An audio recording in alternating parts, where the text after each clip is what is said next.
Nas dobras insondáveis do tempo ocultam-se segredos ancestrais, ecos de uma sabedoria velada, selada nas entrelinhas da história, fragmentos de um saber antigo, destinados apenas àqueles capazes de enxergar além do véu da ilusão. Se você chegou até aqui, saiba, o acaso é apenas um disfarce que o destino usa para se revelar. Se dentro de ti há uma inquietude sutil, uma sensação inexplicável de que existe algo além da superfície visível, então escute com atenção, pois o que pulsa dentro de você é o prenúncio do despertar. Os antigos mestres não falavam abertamente, deixavam códigos, símbolos e passagens ocultas, mapas que só se iluminam aqueles que buscam com a alma em estado de vigília. Hoje, você será conduzido por uma jornada através de verdades milenares, ensinamentos que transcendem o intelecto e tocam o âmago do ser. Mas esteja advertido, aquilo que será compartilhado pode desestabilizar os alicerces da sua compreensão, pois a verdade não é confortável, ela é libertadora. O conhecimento não se oferece aos desatentos, ele se entrega aos que demonstram intenção.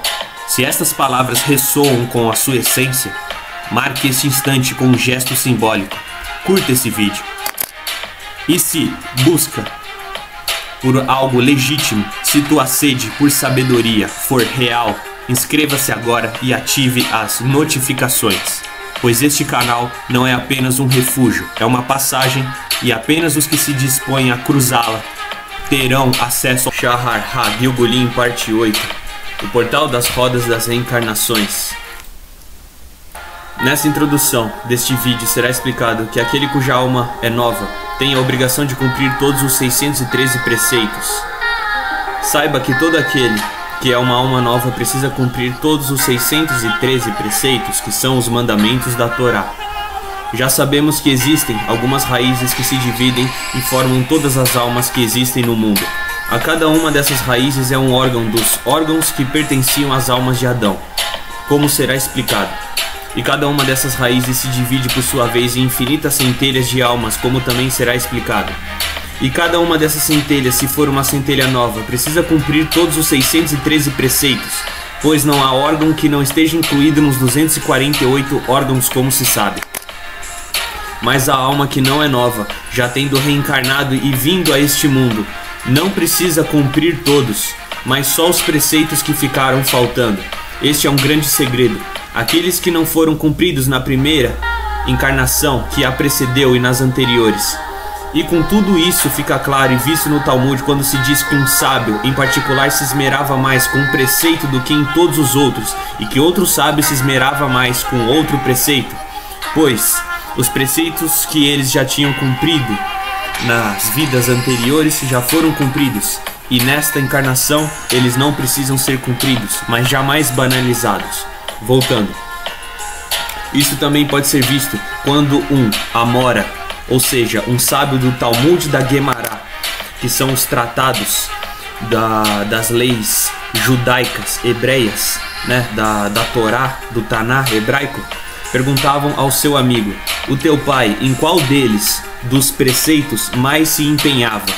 E o amigo respondia, ou seja, aqui a pergunta, teu pai, em qual deles, ou seja, os preceitos, em qual deles ele mais se empenhava? E o amigo respondia, dizendo que ele mais se empenhava com o tzitzit, ou com os filactérios, e assim por diante. Os filactérios, para quem não sabe, são aquelas amarrações da cor azul nas pontas das vestimentas dos judeus. Voltando, isso também pode ser visto aparentemente.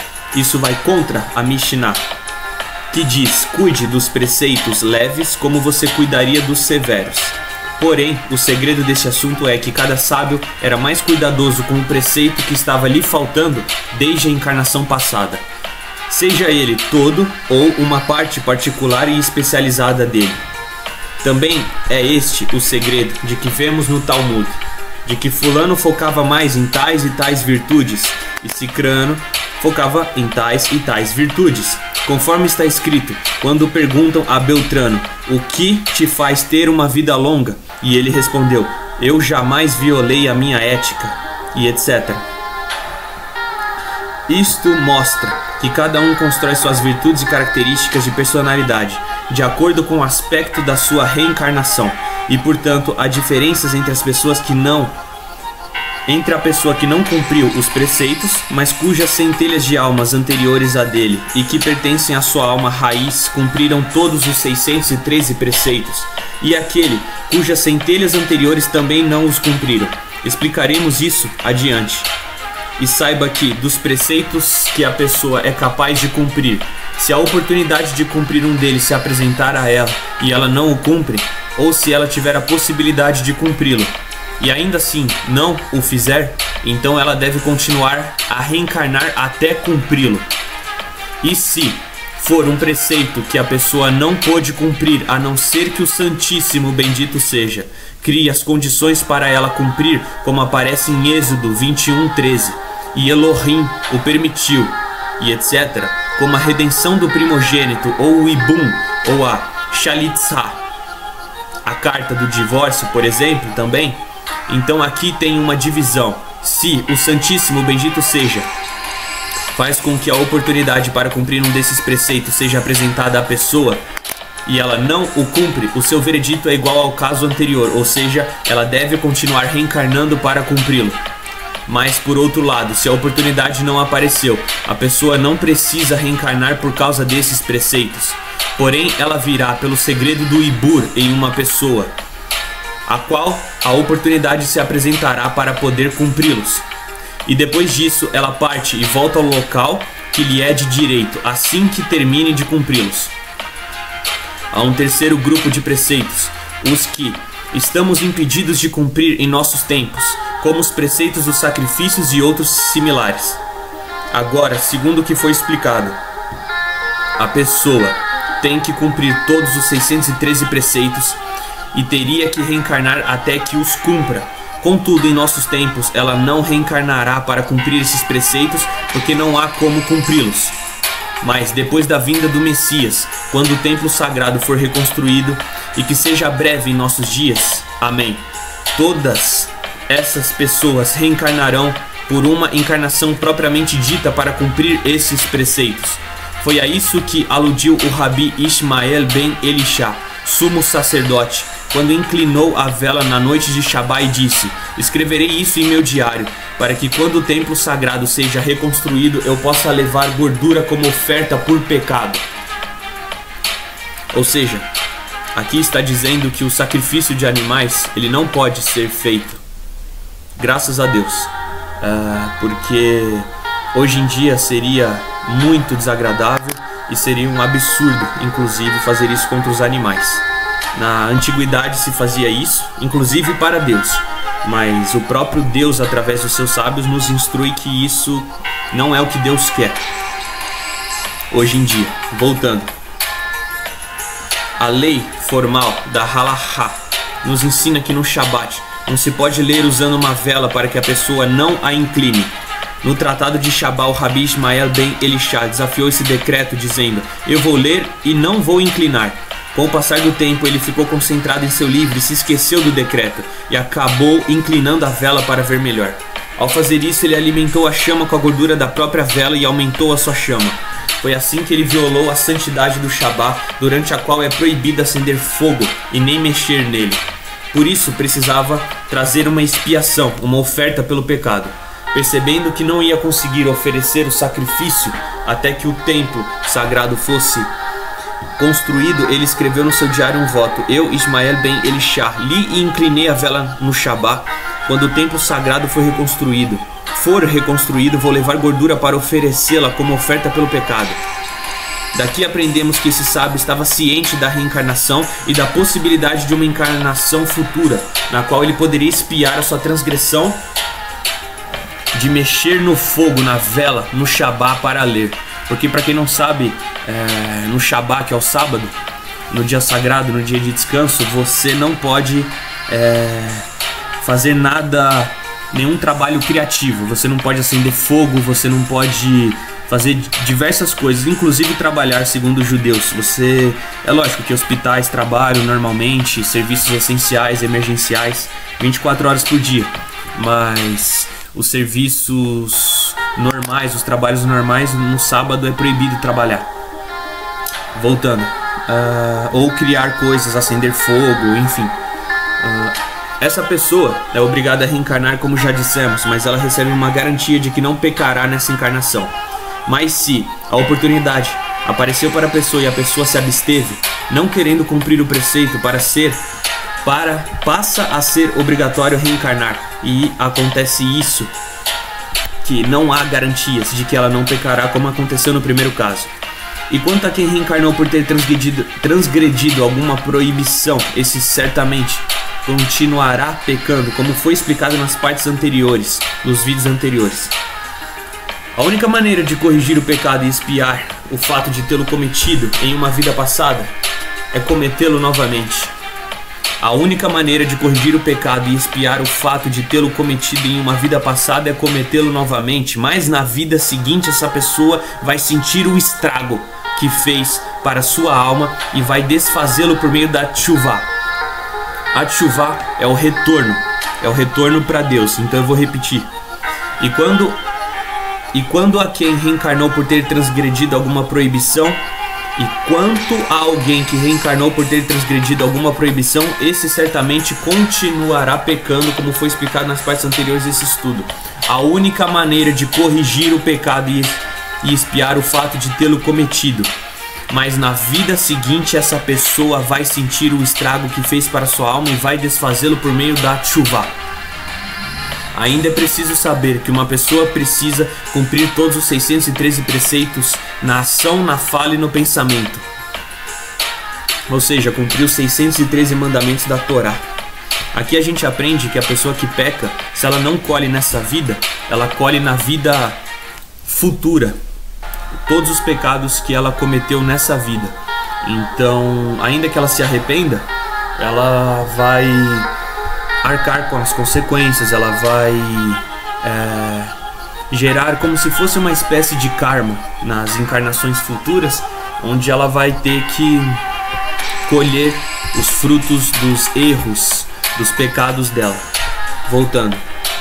E essa é a explicação dos nossos sábios sobre o versículo. Esta é a lei para que a oferta de elevação, para a oblação, de que todo aquele que se ocupa com a porção semanal que trata da oferta de elevação é como se estivesse fazendo esse sacrifício de fato. Então eles quiseram dizer que a pessoa deve ter a intenção de cumprir todos os 613 preceitos na fala, e no mesmo vale para o pensamento. Assim, pelo aspecto da kavaná, intenção meditativa, e da fala, nós somos obrigados a recitar as passagens das oferendas. Mas pelo aspecto da ação física desses preceitos, temos que esperar pela construção do templo sagrado. E se a pessoa não cumpriu os 613 preceitos, nos 3 níveis mencionados ela precisa reencarnar até que os complete. Saiba também que a pessoa precisa se ocupar na Torá em 4 níveis, aqueles indicados no Pardês, que são o Pishat. Pishat é o sentido literal da palavra de Deus. O Remesh. O Remesh é o sentido indicativo de que existe algo, nuances, coisas ocultas que ainda não estão totalmente claras. E o Drash é a interpretação profunda, é quando você está próximo do fundo do mar. E o Sod é como se fosse o fundo do mar, é aquele oceano infinito que não acaba nunca. Você olha para um lado, você olha para o outro, você olha ao seu redor, você só vê água, é muita profundidade. O Sod é a interpretação mais profunda, é o misticismo judaico conhecido como a Torá oculta, ou para quem é mais familiarizado, a própria Kabbalah, que em hebraico significa receber ou recebimento. E esse é o Pardês. São essas letras hebraicas, que cada letra significa uma dessas palavras em hebraico, que tem esses significados traduzidos, mas na sua própria tradução ela significa o pomar das romãs. Voltando. E é preciso reencarnar até que isso seja cumprido. Em relação a este preceito, nossos sábios deixaram claro que é relativo a cada indivíduo. Cada pessoa deve dar o melhor de si, e nem todos são iguais em suas habilidades de compreensão, mas todos são iguais em sua obrigação de se esforçar e de tentar. Porque a recompensa não é concedida pelo entendimento, mas sim pelo esforço investido na tentativa de entender. É o esforço que leva ao mérito, que em hebraico significa purificação, zehut. Por exemplo, uma pessoa que entende menos do que seu colega pode ser recompensado mais, meramente por ter investido mais esforço e ter alcançado um elevado nível de purificação. Desnecessário dizer que o entendimento em si tem sua própria importância.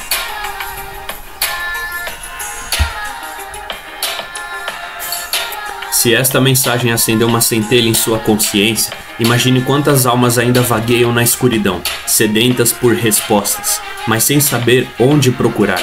Os grandes mestres sempre ensinaram: o saber verdadeiro não deve ser acumulado, mas partilhado com discernimento. Se você sente que esta sabedoria precisa ecoar mais longe, compartilhe este vídeo com alguém que está pronto para despertar. Agora eu quero ouvir e saber de você. O que mais tocou o seu espírito neste ensinamento? Você já teve vislumbres desta realidade velada antes? Deixe seu comentário. Sim, eu leio todos. Este não é apenas um canal, é um círculo, um espaço sagrado de buscadores e despertos. Talvez o que você compartilha seja justamente o farol que alguém precisava ver hoje. O que você ouviu aqui é apenas o início, a borda do véu, a superfície do oceano. Existem peças ocultas que completam este enigma, mas somente os que persistem na busca conseguirão montar o quadro completo. Por isto, separei 2 vídeos essenciais, cada um contendo uma chave que expande e aprofunda tudo o que começamos hoje. E se você sente lá no fundo que esta é a trilha do seu despertar, inscreva-se agora. Ative todas as notificações, porque certos mistérios só se revelam uma vez. E se, no instante da revelação, você não estiver presente, eles se perderão, talvez para sempre.